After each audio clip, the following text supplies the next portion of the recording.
Welcome, everybody, to the Bryan Foltice Behavioral Podcast. My name is Dr. Bryan Foltice, and I'm an associate professor of finance at Butler University in Indianapolis, Indiana. And my goal is to teach you about behavioral finance in hopes that you make better decisions in life and with your money.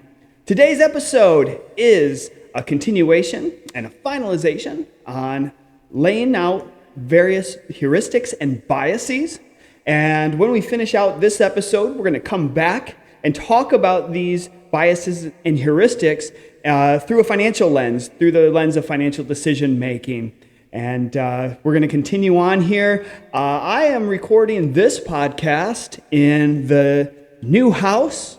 So since the last time I've recorded podcasts, I moved houses, wrapped up, picked up, and moved into a new office, and I was pleasantly surprised that my fiance, who's over my shoulder there, she surprised me with a new office. So my office no longer looks like a college-aged student's office, but rather a nice actual adult office. So I'm super happy to be here. Feel really fortunate and blessed to be in this new house. And if you hear construction, that's because the neighborhood is filling in around us. And our couple doors down, we call him William Robert. He's building a pool. And so William Robert, people call him Billy Bob for short, but we call him William Robert. They've got trucks and all sorts of stuff going on over there. So anyway, thanks for joining me today and watching today. If you haven't already done so, please make sure you like and subscribe, and we'd love to hear from you about how things are going so far. So today, as we finish our conversation on biases and heuristics, we get to jump into one of my favorite biases and subjects that we're going to talk about. And this topic is actually what Albert Einstein has called the eighth wonder of the world. So compound interest, he calls it the eighth wonder of the world. And Albert Einstein says, compound interest is the eighth wonder of the world. He who understands it earns it, and he who doesn't pays it. And I found that quote really interesting because I'm in the area of financial literacy and trying to help people learn about finance in order to drive their decision making and make better decisions. Well, there was a paper that came out a number of years ago, and for so many years, financial literacy has always been binary. So there's three questions you have to answer. If you get them right, you're considered financially literate. If you get them wrong, you are considered financially illiterate. And then you make your conclusions that those who are literate make great decisions all the time, and those who are financially illiterate make terrible decisions. Well, what we found out as we started analyzing, we said, okay, let's look at the actual behaviors around financial literacy. So if you become financially literate, do you improve your actual behavior? And so this was Daniel Fernandez. I think he's over in Colorado. I'm not sure where he's at now, but he wrote a paper that analyzed approximately 200 different studies. And his main conclusion was financial literacy is nice, but it only drives 0.1% of improved financial behavior. And I thought, well, that's really interesting. And so I ended up studying, I said, I want to study financial literacy, but what are some of the things that have the most impact on actual behavior? And what I've found in a lot of my studies is this topic that we're going to talk about. And this is called the exponential growth bias. Okay, so I'm going to ask a question here. And I've got $10,000, and we're going to save that for 40 years. So imagine 22-year-old, 22 again. God bless you. 22-year-old holding this $10,000 for 40 years, and he's going to earn 10% per year on average. So annualized 10% per year. I already have the whiteboard out for you, and my question is, not touching, not depositing, not withdrawing any money, how much money do you think he'll have in 40 years? And so here's what happens. We ask this question, and we think about this intuitively. Now, this is, again, going back to our type 1 and type 2. Type 1 is making the shortcuts, fastest way possible. So fastest way possible for me to think about this is, okay, 40 years, 10%. So I go, okay, that's going to multiply by 4. So maybe $40,000 or $50,000 if I hold on to this for 40 years. And this is our tendency to think in linear terms. So that's a reasonable way to think about it. However, if we understand compound interest, our money doesn't grow in a straight line. Our money grows exponentially as it compounds. So we start at 10,000, and our tendency is to think it goes in a straight line. Like that. But it doesn't. In fact, it starts increasing and it goes hyperbolic. It's kind of a bad choice. It goes up into the sky. So if you're following finance, you know about finance, you hear it all the time. And my Instagram is, if you do this and if you invest 20,000 at 20 and it grows to this, and they always post the numbers. And I go, okay, that's good to know, and we're trying to show how things grow. But why don't we just do the math? Can I just teach you how to do the math so then you can run these numbers yourself?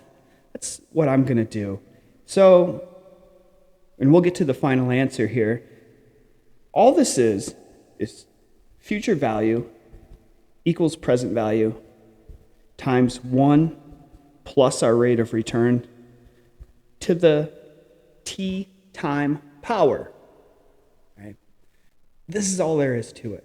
Now, a little math review. Got to go back to math class here. The way you order this is you're going to go 1 plus the return, so it's 1 plus 0.1 to the 40th power. 1 plus 0.1 to the 40th power. So I've got my calculator, 1.1, and then I'm going to hit y to the x power, and then I type in 40. Now I have my number, and I'm going to multiply that by the investment. So 10,000 times 45 equals 452,592, and don't forget the 56 cents. And all you're doing is you're taking 1 plus the return to the how many years power and multiplying it by whatever you have right away. And you'll get $452,592.56. I got to add the 2. Yep. So here's 2 points out of this. First, if we think in linear terms, which is our tendency to do, we're going to think we only got 40 or 50,000 if we hold on to it and invest it for the next 40 years. So if we believe that your $10,000, if we put it in the stock market for the next 40 years, is only going to give us $40,000 or $50,000 back, what do you think we're going to be doing with that money? Are we going to save it or are we going to spend it? Of course. If I only think it's going to grow that much, well, no, I'm going to consume this now. At least I'll get some pleasure out of it. I'm not going to defer this just for a moderate increase. Well, if I believe, though, and I can circumvent that linear way of thinking and know that if I invest this for 40 years and don't touch it, I'm going to have $452,592.56. Well, I'm going to be more likely to hold it and invest it for longer periods of time and let that compounding be your best friend as time goes on. This is exactly Warren Buffett. He's experiencing this compound. He's Charlie Munger's 96? And Buffett, you can fact check me on this. I want to say 92. But the last 20 or 30 years for them has been significant compounding in their wealth over time. And so that's the simple math behind it. And if you wanted to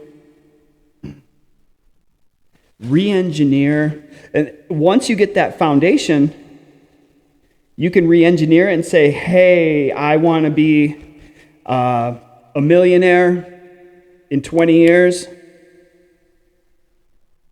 and I believe I can earn 10% per year.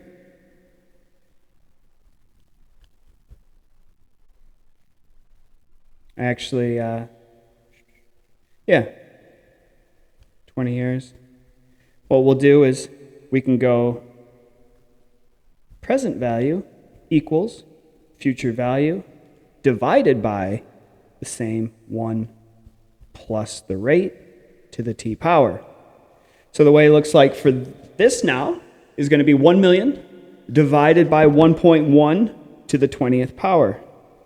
And you'll know how much you need today in order to have $1 million 20 years from now.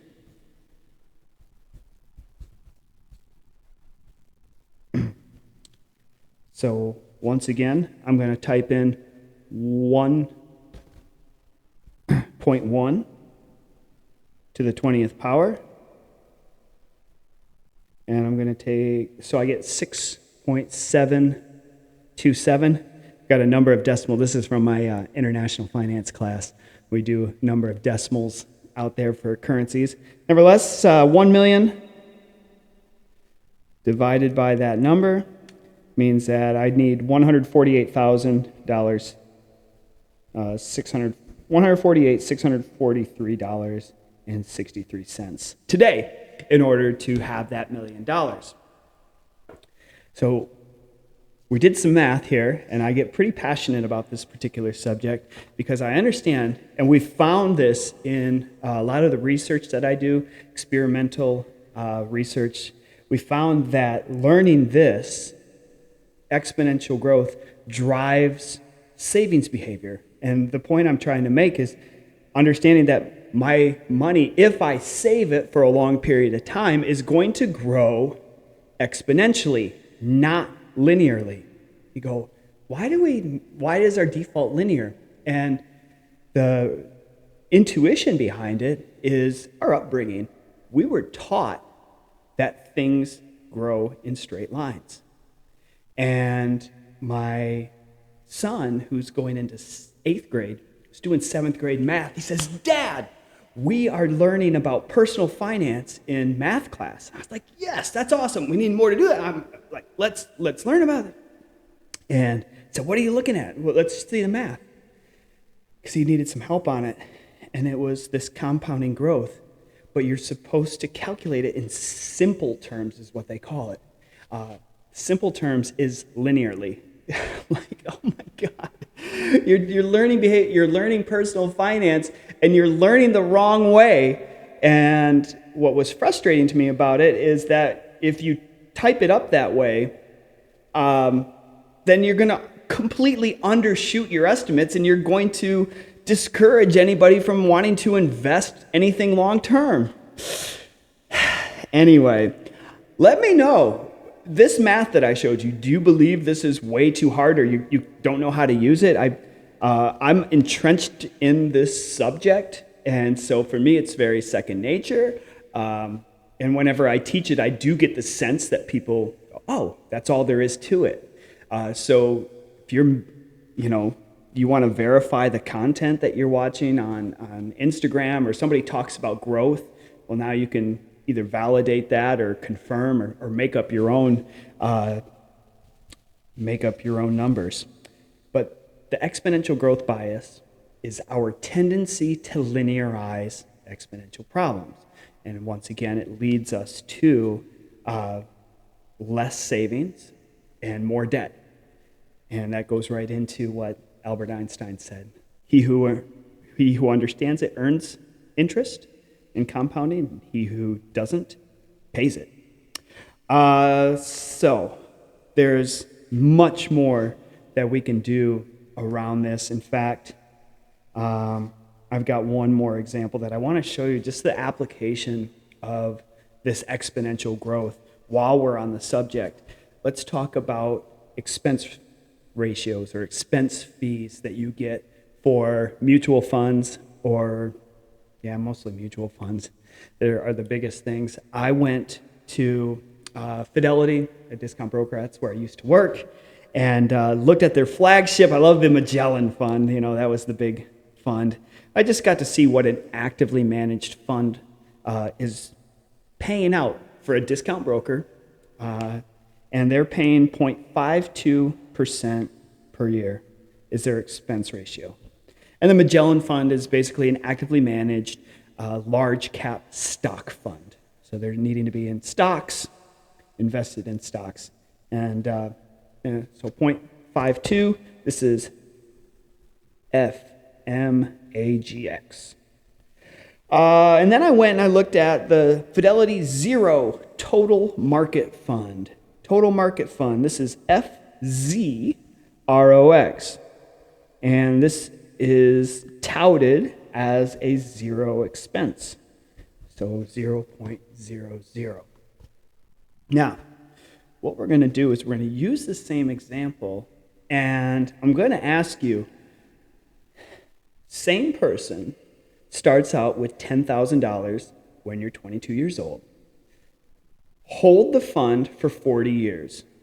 Both funds are going to earn an average of 10% per year. One takes off the fund, or it takes out the expenses at the end of every year. That's what we can assume in our math. One doesn't. What is your intuitive estimate on how much less will be in your account? So 10,000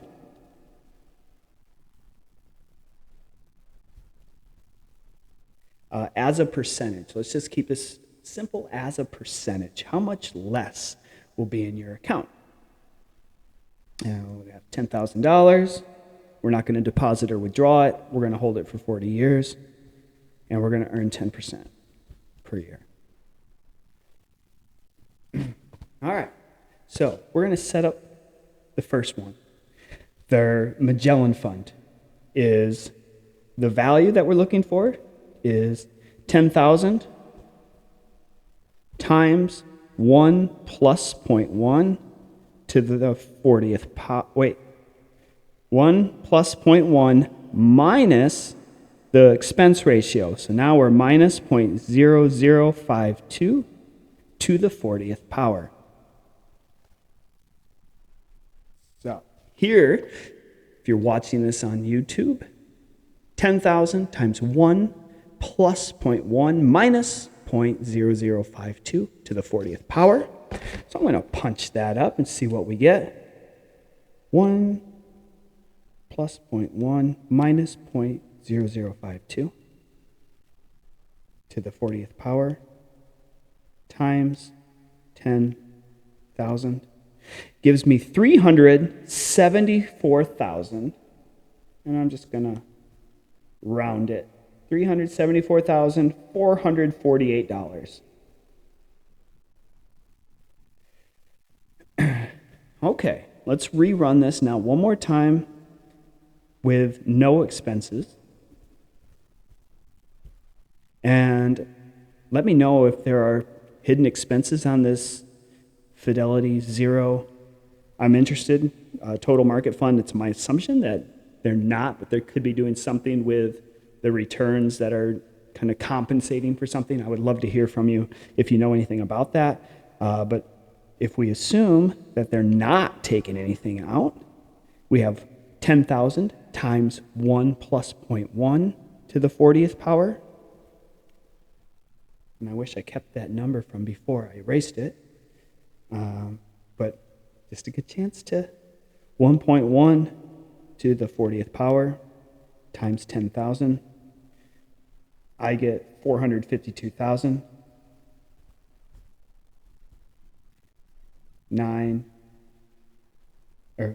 452,593.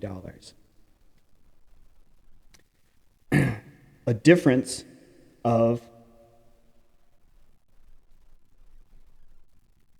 $78,145. $78,145. Or, if we do that as a percentage, it would be approximately 17.27% less. A 0.52, 52 basis points expense ratio over each year, compounded over 40 years, reduces your final amount by 17.27%. Takeaway message: watch those expense ratios. Not sure if I'm willing to have the conversation about or get passionate about active investing and beating the market. We're going to talk about a bias that kind of speaks in favor of passive investing, so index investing.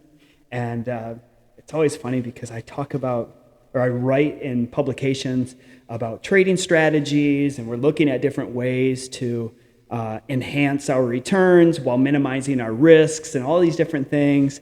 And I have a co-author who I work with at Butler, who I think he's been there. He hired me, so he's been there probably about 10 years longer than I have been, and has a monster track record of papers, and is just a fantastic finance professor. And I call myself the poor man's Dolvin. So, I'm the lesser version. But anyway, he and I write a bunch of papers together, and I finally asked him in his office one day. I said, "Hey, Steve," I said, do you ever use any of these strategies?" And he's like, "No, I passively invest and just allocate and index funds." And I was like, "Oh, good, so do I." That's what I tend to do as well. I own some individual stocks just for fun, but passive investing. So if for nothing else, in favor of this passive investing and index investing is for those lack of expenses, no fees on these mutual funds. All right. Did you think I was going to get on my horse about this for 20 minutes? You don't know me. This will be the one that I will hammer home. Exponential growth. Now, around that as well, piggybacking, there's what we call the amortization bias. So think about owning a mortgage. So I'm a new mortgage owner. That's the only debt I have in my life. And nevertheless, I think about paying off this mortgage, or if you're paying off your student loans now, and you're making minimum monthly payments, you believe that halfway through, so if you have a 30-year mortgage and you think that halfway through your loan, you're going to move. You go, "How much do you think I'll still owe on this house?" Once again, now in the debt domain, we're looking at linear thinking. So if we have a $400,000 loan on the house, we probably think immediately, well, we'll at least owe just about $200,000 on it. And if you're at about 6%, the number is about below not 50% of that original balance, it's closer to 72%. So the way these loans amortize is, of course, you pay more interest up front, less principal, and then over time that reverses where you're paying less interest and more principal over the period of your home ownership. But that also means you could, if you're not knocking out your student loans, you're halfway through paying off $100,000 worth of loans. You've been pumping money into that, and you still owe $72,000 if you're getting 6% on your loan. So just more reason to work like crazy to get out of that debt. But what's interesting is our balance is more exponential growth, which kind of goes like this, our original time off. And it doesn't go in the straight line, so our tendency is to think in those linear terms.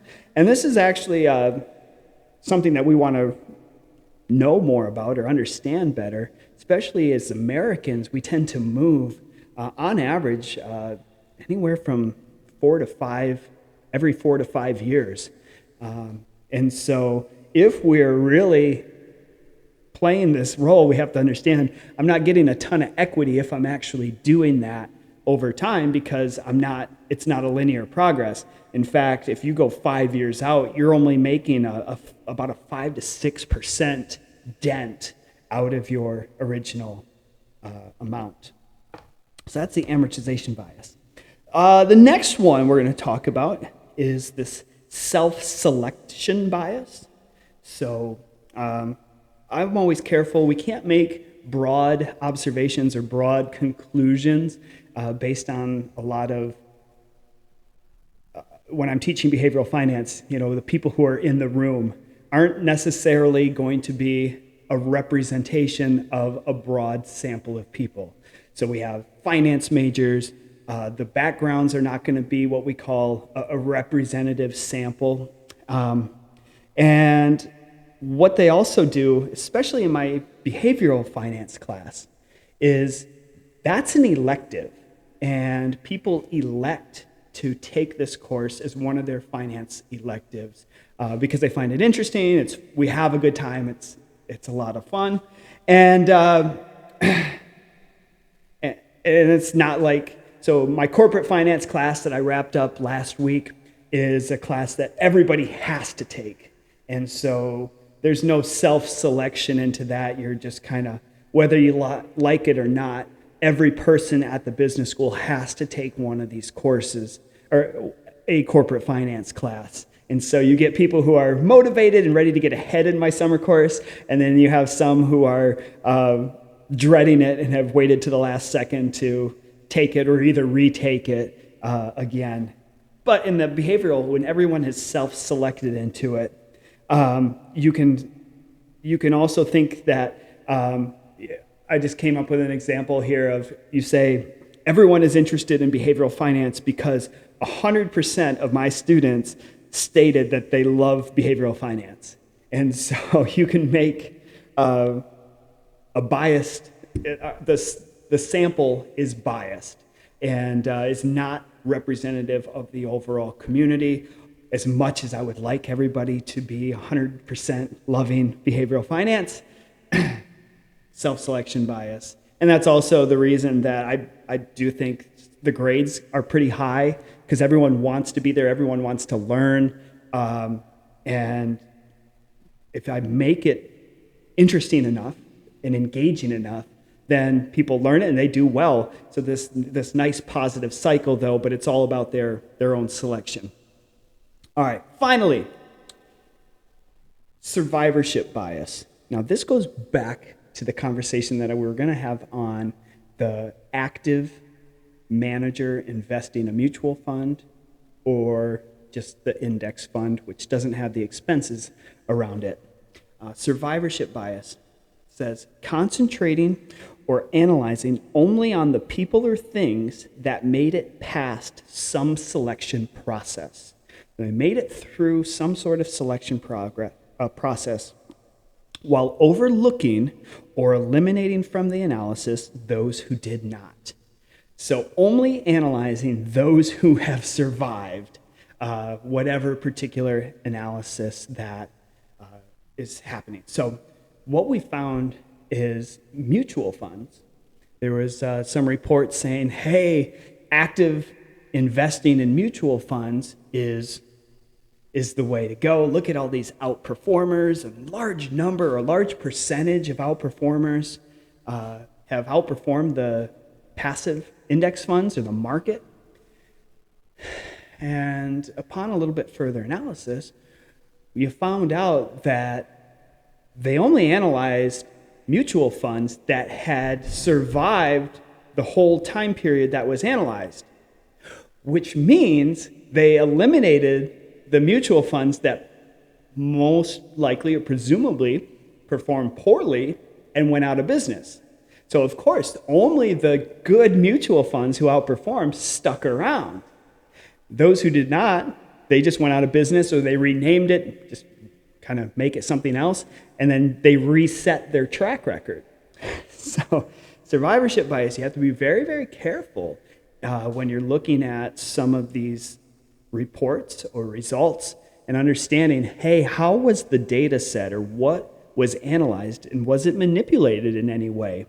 And so when you've done enough research and you've looked at enough data sets, you understand that this is something that we have to, as researchers, be very trustworthy and just state whatever you find without any shenanigans or trying to pull some of these things that will drive results in different directions. So the one thing that I have taken away, and I feel like this is one of the ways I add value to different committees or board of directors that I'm on, is that through this, if somebody is pitching a financial product, so I was on the board of directors for Portfolio Advisory Committee. I think they're somewhere like $3 billion or something like that. And one of the things that I could bring to that table is if somebody's presenting something, I go, okay, they're really making this case for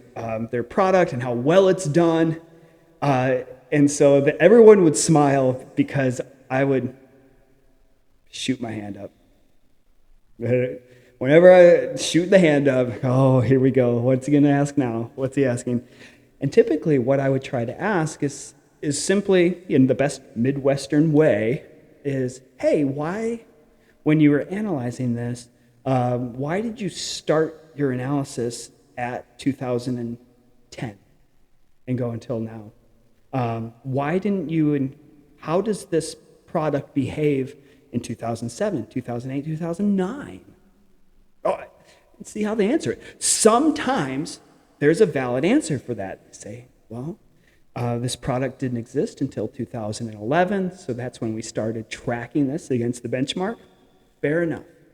But sometimes if you can kind of sense that they might be withholding some information, or they might be cherry picking some of these things, that's when you have to ask, say, hey, did you think about this, or how does it work? Do you have data that goes back? And if so, does it tell the same story, in order to kind of get past somebody trying to pull wool over your eyes? So that kind of is an extension of the survivorship bias, but just making sure that the full data set is analyzed. All right. That, my friends, concludes our topic on heuristics and biases. There are more to talk about, believe it or not, and we will come back to that a little bit later on. I wanted to hit the main highlights that I thought were very important, and then we're going to come back and learn about these biases and heuristics strictly from a financial perspective. So really do a deeper dive into that. I know we touched on it in the last 3 podcasts, but we're going to really fill in those cracks, add some color to some of these, and then we'll move on to our last part of this second section of the course. So if you would be taking the course, we would still have to cover this, the financial ramifications, and overconfidence before taking that second exam. So lots to go over. I hope you're enjoying this content. If you have any questions or if there's anything I can do to serve you, please do not hesitate to contact me. You can leave a comment. You can find me on Instagram, find me on bryanfoltice.com.